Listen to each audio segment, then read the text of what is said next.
97 to 98% of the writers I work with don't even realize they're making the mistake I'm going to talk about in this video.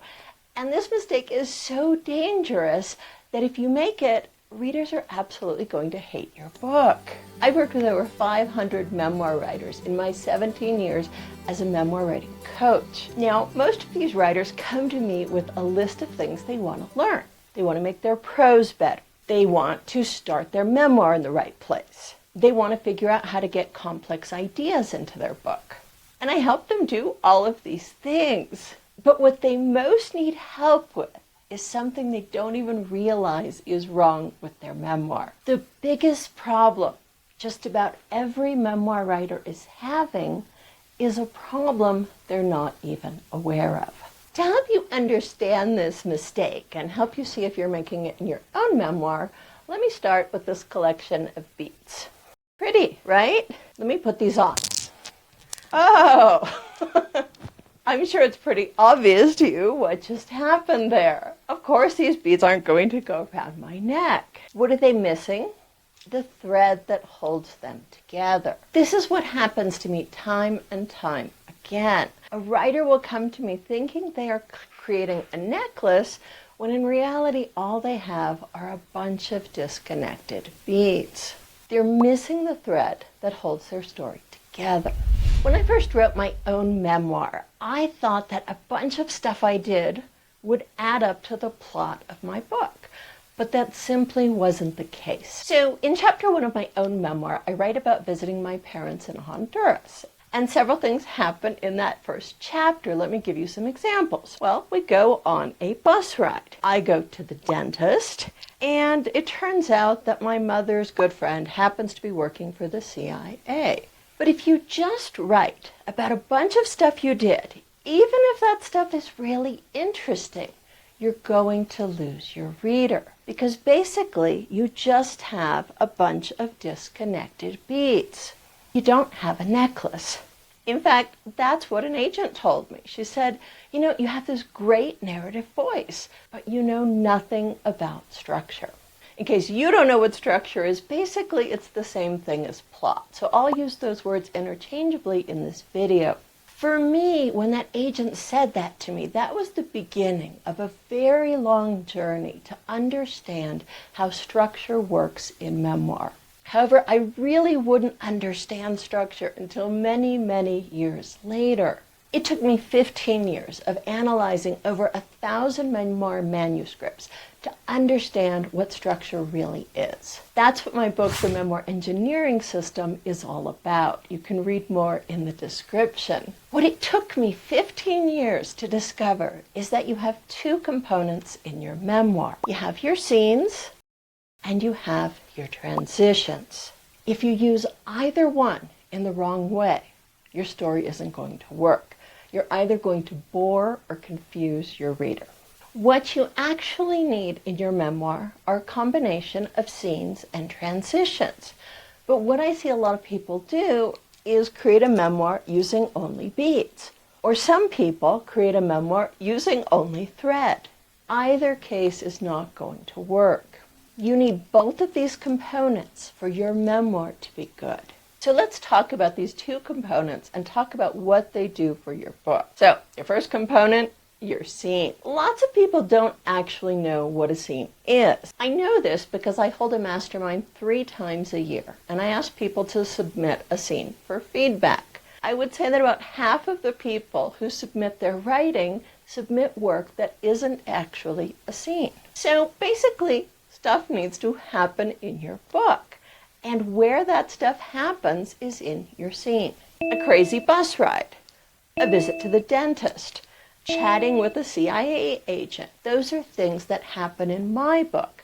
Those are some of my scenes. So basically, lots of things happen to me in Honduras, and a reader wants to live through those events in the form of a scene. Scenes are the heart of any story. They're where a reader feels like they're living through the events that you're recounting in your book. That is where you transport your reader. Without scenes, nothing happens. Without scenes, your reader never feels swept away carried away by the story. You cannot write a memoir without scenes. So before you even begin writing, what I suggest you do is you figure out what is going to happen in your book. Come up with a list of the scenes that you plan to write. So you don't have to do this for the whole book, but I would do it for at least one chapter before you write that chapter. So just jot down a list of the scenes you plan to write. Describe every scene in a sentence. So those are your beats. Without scenes, your memoir will not work. Your reader is counting on those scenes for you to transport them, to make them feel like they are living through the events in the book, right along with you. Whenever something happens in your book, it goes into a scene. Be sure to sign up for my free class, 7 Steps to Structure. You'll find a link in the description below this video. Okay, so now you've picked your favorite scenes, you've created a list. You're off to a good start. But here's the problem. A bunch of stuff you lived through isn't plot, even if that stuff is very interesting. This was the big mistake that I made in my own memoir. I thought that recounting a bunch of things that happened to me overseas was the same as a story, but it wasn't. It was just a bunch of stuff I did, which is actually a guaranteed way to lose your reader. Your events are your scenes. Those are your beats, remember? But we need to connect them to create a story. Just like disconnected beads aren't enough to create a necklace, disconnected scenes are not enough to create a story. So why is it important to connect your scenes? And how do you do that? You can have the best scenes in the world, but very soon a reader is going to start asking themselves, wait a minute, what does a bus ride through Honduras have to do with hanging out with a spy? Very soon they will start asking themselves, why is the author telling me this? What is the point? And that's exactly what your transitions need to do. Make a point. The point you're making is what actually connects your scenes for your reader. It takes random events and connects them, turning them into a story. So what you want to do is take your scenes and connect them to create plot. Just like you string together the beads to create a necklace, they're connected with a thread.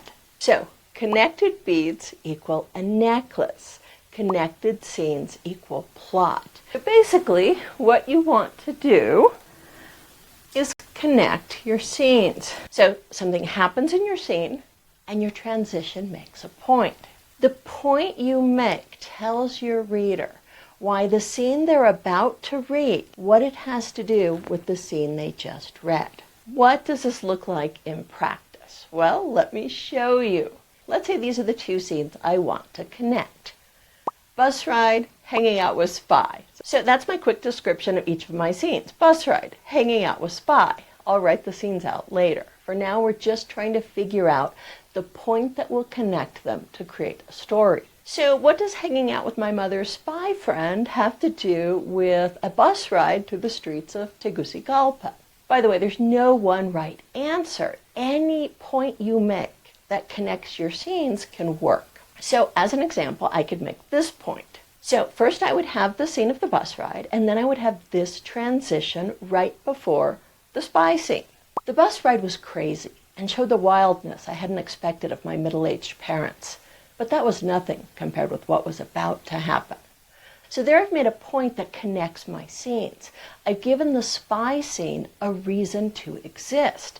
I've made it relevant to the bus scene. Connected scenes create plot. Disconnected scenes are like a bunch of beads that don't have a string holding them together. The point you are making is critical to keeping your reader's attention. In a single sentence, I've made a point. I've told my reader what one scene has to do with the next one. Okay, just to give you one more example, here's a different point I could make to connect my scenes. So you have the bus ride, you still have the spy scene, here is a different transition. I was starting to find the whole trip to Honduras exhausting. It seemed like my parents' lives here were not that different from their suburban lives in Tempe, Arizona, or so I thought, until the day when my mother invited her best friend over to lunch. So that sets up the spy scene. So there, I'm assuming that the bus ride was really boring. There, I've made a different point that works to connect my scenes. This may sound really simple, but in reality, I see most people get it wrong. They think they are telling a story when in fact they actually have disconnected scenes. Or they try to connect their scenes, but they don't do it in the right way. So this doesn't really surprise me because I did it too. This is one of the biggest and most common errors I see. When people write their book, they don't connect their scenes. Or they try and connect their scenes and they do it in the wrong way. There are a lot of ways to get your scenes and transitions wrong. What I want you to remember is that telling your reader things in the way that they happened is actually not the same thing as writing a good book. You know, one thing I often tell our clients is that you are not writing a chronicle of your life. What you are doing is taking true things that happen to you and turning them into plot. You are taking true events from your life, and out of them you are creating art. Memoir writing is an art form, and you need to learn the craft of writing a book if you want to write something that is great. So here's a quick summary of what I want you to take away from this video. Things happen in your scenes. Your scenes are connected with transitions. Connected scenes add up to a story. If you want to learn even more about how scenes and transitions work to create plot in your book, watch this video next.